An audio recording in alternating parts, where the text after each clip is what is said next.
5 মাস ধরে শুধু কাজ নেই তা না, এর আগে যে কাজ হয়েছে কোনো কোনো ব্লকে তার মজুরি এখনো প্রদান করা হবে। তার সাথে হলো যে এই পেট্রোল, ডিজেল, গ্যাস,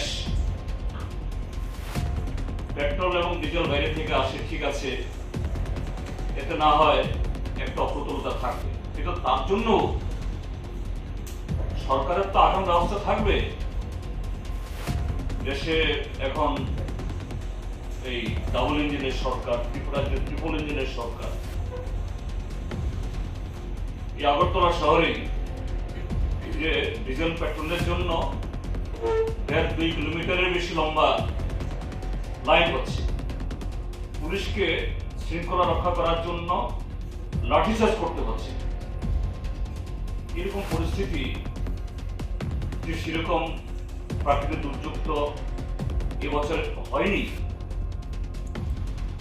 যদি সেরকম হতো বোঝা যেত যে না, এটা সামলাতে পারছে না, এটা কিছুই হয়নি। তারপরও যে সরকারের কোন ধরনের যে এই নজরনি, নির্লিপ্ত, সবাই ব্যস্ত নির্বাচনী প্রচার। হ্যাঁ, ঠিক আছে,